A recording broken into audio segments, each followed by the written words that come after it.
I think Stuyvesant High School is the best high school in New York. I think it's the best high school, to my knowledge, in the country, because you are getting a $40,000 a year education, and you are doing it, you are sharing that education or the educational facility with others who are worthy of being there, as opposed to those who have bought their way in.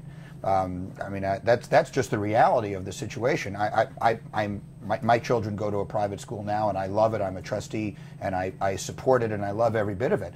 But I'm very much aware of how influential money is at a place like that.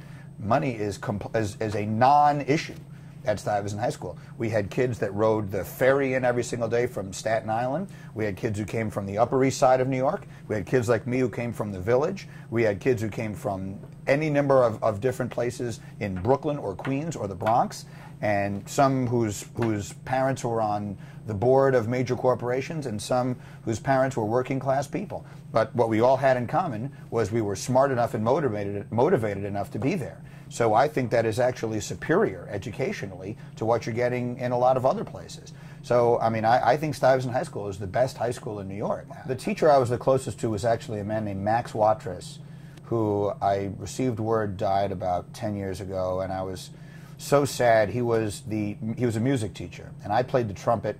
I was in the Stuyvesant High School Symphonic Band for all 4 of my years. And he always got my name wrong. He called me Greenfield all the time. Parenthetically, a funny story about that, when I first got to college, I went to Northwestern.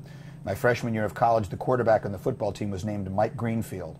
And he had one game that he played very well, and he threw for like 400 yards, and he was named the Big Ten Player of the Week. And I cut that out of the newspaper, and I mailed it to Mr. Watrous saying, "Look how well I'm doing," which I'm sure confused him no end, because I never played football in my entire life. But he had a lot of qualities that I really admired. He was very much about consistency.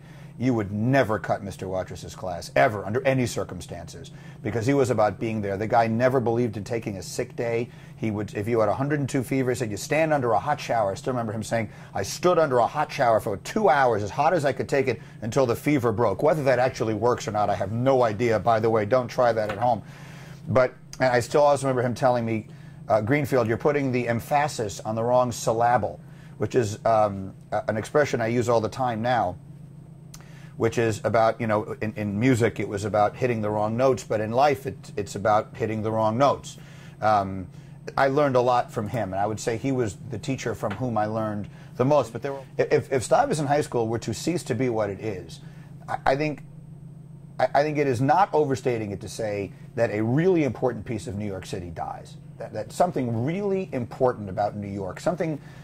The Daily News used to have an expression, it says New York as it gets. Stuyvesant High School, at least to me, is as New York as it gets. Nothing is more New York than Stuy. And if Stuy were to be diminished in any significant way, then I think a really important part of New York would go with it. And we can't let that happen. That would be a tragedy.